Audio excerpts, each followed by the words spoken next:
ಯಾರಿಗಿಷ್ಟ ಇಲ್ಲ ಹೇಳಿ, ಎಲ್ಲರಿಗೂ ಕೂಡ ಇಷ್ಟ. ಯಾವುದೇ ಸಭೆ ಸಮಾರಂಭಗಳಿರಲಿ, ಯಾವುದೇ ಫಂಕ್ಷನ್ಗೆ ಹೋಗ್ತೀವಿ ಅಂದರೆ ಹೆಣ್ಣು ಮಕ್ಕಳ ಮೇಲೆ ಎಷ್ಟರ ಮಟ್ಟಿಗೆ ಚಿನ್ನ ಹಾಕೊಂಡಿದ್ದಾರೆ ಅನ್ನೋದೇ ನೋಡ್ತಾರೆ ಕೆಲವರು.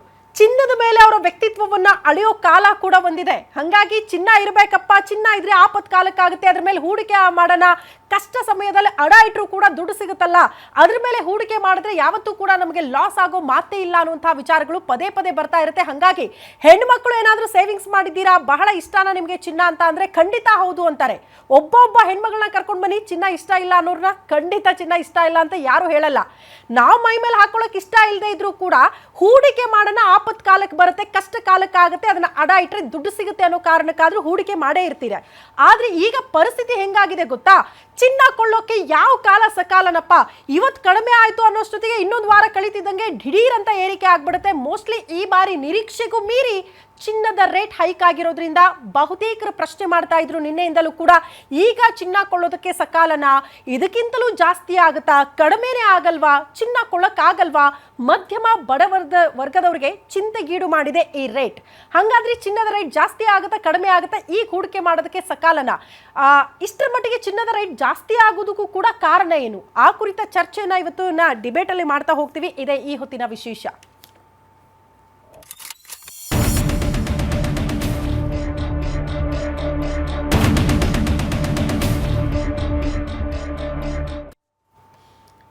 ಚಿನ್ನ ಸಖತ್ ಕಾಸ್ಟ್ಲಿ ಅನ್ನೋ ಮಾತುಗಳೇ ಪದೇ ಪದೇ ಕೇಳೋದು ಸಿಗ್ತಾ ಇದೆ. ಚಿನ್ನ ಸಖತ್ ಈಸಿಯಾಗಿ ಸಿಗ್ತಾ ಇದೆಯಪ್ಪ, ತುಂಬಾ ಕಡಿಮೆ ರೇಟಿಗೆ ಸಿಗ್ತಾ ಇದೆ ಅನ್ನೋ ಮಾತೇ ಕೇಳೋದಕ್ಕೆ ಸಿಗ್ತಾ ಇಲ್ಲ.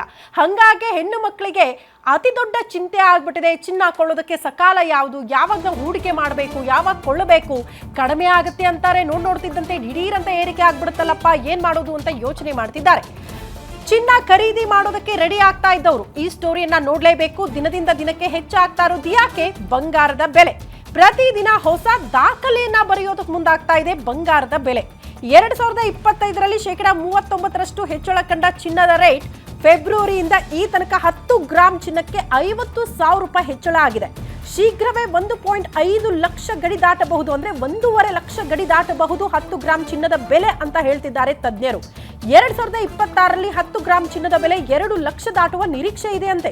ಜೂನ್ ಅಲ್ಲಿ 1 ಲಕ್ಷದ ಗಡಿ ದಾಟಿ 10 ಗ್ರಾಂ ಚಿನ್ನದ ರೇಟ್ ಒಂದು ರೀತಿ ದಾಖಲೆಯನ್ನ ಸೃಷ್ಟಿ ಮಾಡಿತ್ತು. ಕಳೆದ 5 ವರ್ಷಗಳಲ್ಲಿ ಕಂಪೇರ್ ಮಾಡಿದ್ರೆ ಚಿನ್ನದ ಬೆಲೆ ಮತ್ತೆ 60% ಏರಿಕೆ ಆಗಿದೆ ಬಿಟ್ರೆ ಇಳಿಕೆ ಅನ್ನೋದನ್ನ ಗಮನಿಸಲೇ ಇಲ್ಲ. ಹಾಗಾಗಿ ಇವತ್ತು ಇಳಿಬಹುದು, ನಾಳೆ ಕಡಿಮೆ ಆಗಬಹುದು, ನಾಳೆ ತಗೊಳ್ಳೋಣ, ಆ ರೀತಿ ಯೋಚನೆ ಮಾಡುವಂತಹ ಪರಿಸ್ಥಿತಿ ಸದ್ಯಕ್ಕೆ ನೋಡೋದಕ್ಕೆ ಸಿಗ್ತಾ ಇಲ್ಲ. ಕಳೆದ 10 ವರ್ಷಕ್ಕೆ ನೀವೇ ಕಂಪೇರ್ ಮಾಡಿದ್ರೆ 10 ವರ್ಷದ ಹಿಂದೆ ಚಿನ್ನದ ರೇಟ್ ಹೆಂಗಿತ್ತು, ಈಗ ದಿನ ಕಳೀತಾ ಇದ್ದಂತೆ, ವರ್ಷಗಳು ಉರುಳ್ತಾ ಇದ್ದಂತೆ ಇನ್ನೂ ಚಿನ್ನದ ರೇಟ್ ಜಾಸ್ತಿ ಆಗ್ತಾ ಇದೆ ಬಿಟ್ರೆ ಕಡಿಮೆ ಅನ್ನುವಂತಹ ವಿಚಾರಗಳು ಬರ್ತಾನೆ ಇಲ್ಲ. ಯಾಕೆ? ಕಾರಣ ಏನು? ಬಂಗಾರದ ಬೆಲೆ ಪದೇ ಪದೇ ಹೆಚ್ಚಳ ಆಗೋದಕ್ಕೆ ಕಾರಣ ಏನು?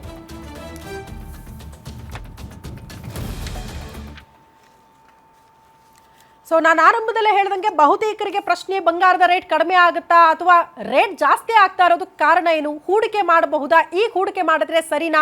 ಇಂಥ ನಾನಾ ಪ್ರಶ್ನೆಗಳು ನಿಮ್ಮನ್ನ ಕಾಡ್ತಾ ಇರಬಹುದು. ಇದ್ರ ಬಗ್ಗೆ ಮಾತನಾಡೋದಕ್ಕೆ ನಮ್ಮ ಸ್ಟುಡಿಯೋದಲ್ಲೇ ಎಕ್ಸ್ಪರ್ಟ್ಸ್ ಇದ್ದಾರೆ.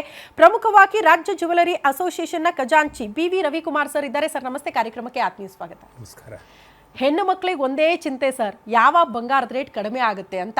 ಹಂಗ ಆಸೆಗನುಗಳಿಂದ ಎದುರು ನೋಡುವಾಗಲೇ ಚಿನ್ನದ ರೇಟ್ ಜಾಸ್ತಿ ಆಯಿತು ಅನ್ನೋ ಸುದ್ದಿಗಳೇ ಬರ್ತಾ ಇದೆ. ಯಾಕೆ ಹಿಂಗೆ ಅಂತ ನೋಡಿ, ಚಿನ್ನ ಇವತ್ತೇ ಅಲ್ಲ, ಸುಮಾರು ಕಾಲದಿಂದ ರಾಜ ಕಾಲಗಳಿಂದ ದೇವರಿಗೂ ಇರೋ ಕಾಲದಿಂದನೂ ಎಲ್ರಿಗೂ ಚಿನ್ನದ ಮೇಲೆ ತುಂಬ ಆಸೆನೇ ಇದೆ. ಚಿನ್ನ ಯಾವತ್ತು ನಮ್ಮ ಸಂಸ್ಕೃತಿ, ನಮ್ಮ ದೇಶದ ಸಂಸ್ಕೃತಿಯಲ್ಲಿ ಪಾರ್ಟ್ ಆಫ್ ನಮ್ಮ ಕಲ್ಚರ್ ಆಗೋಗಿದೆ. ಚಿನ್ನ ಇಲ್ದಿದ್ರೆ ಏನು ಕೆಲಸನೂ ನಮ್ಮಲ್ಲಿ ಇವಾಗ ಆಗೋದಿಲ್ಲ. Very important. ಒಂದು ಮದುವೆ ಆದಮೇಲೆ ಒಂದು ತಾಳಿ ಆಗಲಿ, ಒಂದು ಸರ ಆಗಲಿ, ಒಂದು ಬಳೆ ಆಗಲಿ, ಏನಾದ್ರು ಬೇಕೇ ಬೇಕಾಗತ್ತೆ. ಆಮೇಲೆ ಇಷ್ಟು ದಿನ ಚಿನ್ನ ಬಂದು ಒಡವೆಗೋಸ್ಕರ ತೊಗೊತಾ ಇದ್ರು ಎಲ್ಲರೂ. ಏನು, it was a fashion accessory ಅಂತ. It was a rich accessory which ornamental value ಇದೆ, ನಿಮ್ಮ ಸ್ಟೇಟಸ್ನ ಎನ್ಹ್ಯಾನ್ಸ್ ಮಾಡುತ್ತೆ ಅನ್ನೋ ಥರ ಇತ್ತು. ಬಟ್ ಇವಾಗ ಚಿನ್ನ ಬಂದು it is not driven by ornamental demand. ಇವಾಗ ಚಿನ್ನ ಏನಾಗಿದೆ, ಸುರಕ್ಷಾಧಾಮ. ಪ್ರಪಂಚದಲ್ಲಿ ಏನೇ ಮಾರ್ಕೆಟ್ ಏನೇ ಬಿದ್ರೂ ನಮ್ಮ ದುಡ್ಡು ಯಾಕೆ ಕಳ್ಕೊಬೇಕು ನಾವು? ಅದನ್ನು ಭದ್ರ ಮಾಡೋದಕ್ಕೆ, ಸುರಕ್ಷಾಧಾಮ ಮಾಡೋದಕ್ಕೆ ಏನು ಮಾಡ್ತಾರೆ, ಒಂದು ಶೇರ್ ಮಾರ್ಕೆಟ್ ಬೀಳಲಿ, ರಿಯಲ್ ಎಸ್ಟೇಟ್ ಮಾರ್ಕೆಟ್ ಬೀಳಲಿ, ಅಥವಾ ಒಂದು ಪ್ಯಾಂಡಮಿಕ್ ಕೋವಿಡ್ ಅಂತ ಒಂದು ಪರಿಸ್ಥಿತಿ ಬಂದಾಗ, ಅಥವಾ ಅನ್ಎಂಪ್ಲಾಯ್ಮೆಂಟು, ಪ್ರತಿ ಇಶ್ಯೂಗೂ ಏನು ಬಂದಾಗೂ ಏನಾಗುತ್ತೆ, ಅನ್ಸರ್ಟನಿಟಿ, ಪೀರಿಯಡ್ ಆಫ್ ಅನ್ಸರ್ಟನಿಟಿ ಅಂತೀವಿ ಅದನ್ನು. ಆ ಅನ್ಸರ್ಟನಿಟಿ ಪೀರಿಯಡ್ ಬಂದಾಗ ಎಲ್ಲರೂ ಏನು ಮಾಡ್ತಾರೆ, ನಮ್ಮ ದುಡ್ಡು ಮೋಸ ಆಗಬಾರ್ದು, ಅದಕ್ಕೆ ಹೋಗಿ ಫಸ್ಟು ಚಿನ್ನ ತೊಗೊತಾರೆ. ಇದು ಜನ ತೊಗೊತಾ ಇದ್ದೊಂದು ಆಯಿತು. ಇವಾಗ ಸರ್ಕಾರಗಳು ಚೈನಾ ಆಗಲಿ ಇಂಡಿಯಾ ಆಗಲಿ ಎಲ್ಲ ಗೋರ್ಮೆಂಟ್ಸು ಯಾವ ಹೊಸ ದೇಶಗಳಲ್ಲಿ ಯಾವಾಗ ಚಿನ್ನ ಮೇಲೆ ಅವ್ರಿಗೆ ಆಸಕ್ತಿನ ಇರಲಿಲ್ಲೋ ಅವರು ಕೂಡ ಇವಾಗ ಚಿನ್ನ ಪರ್ಚೇಸ್ ಮಾಡ್ತಾ ಇದ್ದಾರೆ. ಏನು ಮಾಡ್ತಾಯಿದ್ದಾರೆ, ಈ ಇನ್ಫ್ಲೇಷನ್ ಡಾಲರ್ ಬೆಲೆ ಕಮ್ಮಿ ಆಗುತ್ತೆ, ಡಾಲರ್ ಮೇಲೆ ನಾವು ಡಿಪೆಂಡ್ ಆಗಬಾರ್ದು ಅಂತ ಹೇಳ್ಬಿಟ್ಟು ಏನು ಮಾಡ್ತಾರೆ, ಚಿನ್ನಾನ ಹೋಲ್ಡ್ ಮಾಡ್ಕೊತಾ ಇದ್ದಾರೆ. ಪ್ರತಿಯೊಬ್ಬರು ಇದೇ ಥರ ಚಿನ್ನ ತೊಗೊಂಡಿದ್ರೆ ಸುರಕ್ಷಾ ನಾವು ಯಾವತ್ತಿದ್ರು. ಸೊ ಚಿನ್ನದ ಖರೀದಿ ಜಾಸ್ತಿ ಆಗ್ತಾ ಇದನ್ನೋ ಕಾರಣಕ್ಕೆ ಜಾಸ್ತಿ ಆಗ್ತಾ ಇದೆ ಚಿನ್ನದ ಬೆಲೆ ಅನ್ನೋದು ಪ್ರಶ್ನೆ, ಅಥವಾ ಅಂತಾರಾಷ್ಟ್ರೀಯ ಮಾರುಕಟ್ಟೆಯನ್ನು ಗಮನಿಸಿದಾಗ ಸ್ವಲ್ಪ ವೇರಿಯೇಷನ್ಸ್ ಆಗ್ತಾ ಇದೆ, ಬೇರೆ ಬೇರೆ ದೇಶಗಳ ಮಧ್ಯೆ ಯುದ್ಧದ ಕಾರ್ಮೋಡ ಇದೆ, ಅದ್ರ ಜೊತೆಗೆ ಪರ್ಟಿಕ್ಯುಲರ್ ಆಗಿ ಟ್ರಂಪ್ನ ಟಾರಿಫ್ ನೀತಿಗಳು, ಇದೆಲ್ಲವೂ ಕೂಡ ಒನ್ ಆಫ್ ದ ರೀಸನ್ ಆಗ್ತಾ ಇದೆಯಾ ಚಿನ್ನದ ರೇಟ್ ಜಾಸ್ತಿ ಆಗೋದಕ್ಕೆ? ಖಂಡಿತ. ಇದು ಸ್ಟಾರ್ಟ್ ಆಗಿದ್ದು ಟ್ರಂಪ್ ಟ್ಯಾರಿಫ್ ಶುರು ಮಾಡಿದಾಗ. ಟ್ಯಾರಿಫ್ ಶುರು ಮಾಡಿದಾಗ ನಮ್ಮ ದೇಶದ ಮೇಲೆ ಏನು ಟ್ಯಾರಿಫ್ ಬೀಳುತ್ತೋ, ಏನು ನಮ್ಮ ಮೇಲೆ ಶುಲ್ಕ ಬೀಳುತ್ತೋ ಅನ್ನೋ ಒಂದು ಭಯಕ್ಕೆ ಏನು ಮಾಡಿದ್ರು, ಈ ಚೈನಾ ಗೌರ್ಮೆಂಟು ಸಿಕ್ಕಾಪಟ್ಟೆ ಪರ್ಚೇಸ್ ಮಾಡಿದೆ.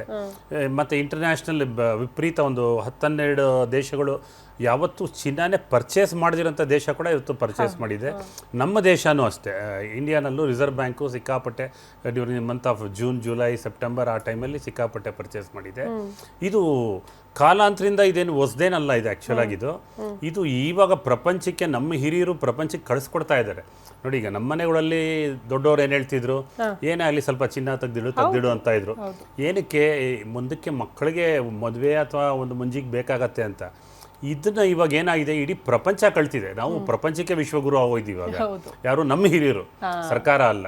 ನಾವೇನ್ ಮಾಡ್ತಾ ಇದ್ವಿ ಇವಾಗ ಎಲ್ಲಿ ಭಾರಿ ದೊಡ್ಡ ಮಟ್ಟದಲ್ಲಿ ಆಗಿದೆ. ಇವಾಗ ಆ ಮಟ್ಟದಲ್ಲಿ ಏನಾಗಿದೆ, ಈ ಕಾರ್ಪೊರೇಟ್ಸು ಇವಾಗ ನಮ್ಮ ಅಂಗಡಿಗೆ ಜ್ಯುವೆಲ್ರಿಗಿಂತನೂ ನಮಗೆ ಚಿನ್ನದ ಬಿಸ್ಕೆಟ್ ಕೊಡಿ, ಚಿನ್ನ ನಾವು 100 ಗ್ರಾಮ್ ತೊಗೊತೀವಿ, 200 ಗ್ರಾಮ್ ತೊಗೊತೀವಿ, ಆ ಥರ ತೆಗೆದಿಡ್ತಾ ಇದ್ದಾರೆ ಹೊರತು ಇನ್ನು ಬೇರೆ ಒಡವೆ ಮೇಲೆ ಈಗ ನಿಮ್ಮ ಆಸಕ್ತಿನೂ ಇವಾಗ ನೋಡ್ತೀನಿ ಅಲ್ಲ ಹೆಣ್ಮಕ್ಳು. ಇವಾಗ ಕೆಲವರು ಹೆಣ್ಮಕ್ಳ ಆಸಕ್ತಿ ಎಲ್ಲ ಕಮ್ಮಿ ಆಗಿದೆ. ಇವಾಗ ಲೈಟ್ ವೆಯ್ಟ್ ಜ್ಯುವೆಲ್ರಿ ಅಂತಾರೆ, ಕೆಲವರು ಸ್ಮಾಲ್ ಡೈಮಂಡ್ಸ್ ಅಂತಾರೆ. ಆ ಥರ ಮುಂಚೆ ಥರ ನನಗೆ ಕಾಸಿನ ಹಾರ ಬೇಕು, ದೊಡ್ಡ ಡಾಬ್ ಬೇಕು, ಆ ಥರ ಆಸಕ್ತಿ ಕಮ್ಮಿ ಆಗಿದೆ.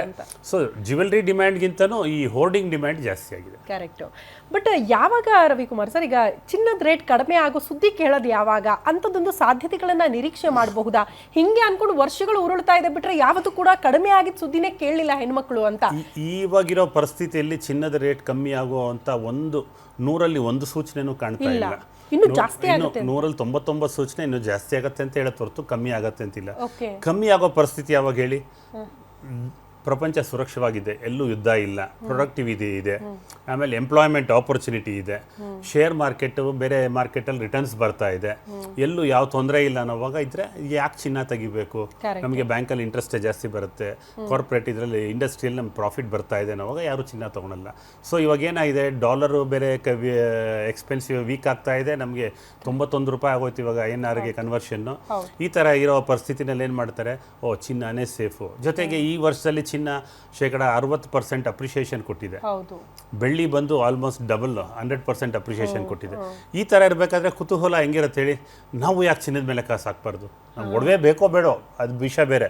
ನಾವು ಚಿನ್ನದ ಮೇಲೆ ಯಾಕೆ ಕಾಸು ಹಾಕ್ಬಾರ್ದು? ನಾವು ಬೆಳ್ಳಿ ಮೇಲೆ ಯಾಕೆ ದುಡ್ಡು ಹಾಕ್ಬಾರ್ದು? ನಾವು ಯಾಕೆ ಶ್ರೀಮಂತರಾಗಬಾರ್ದು?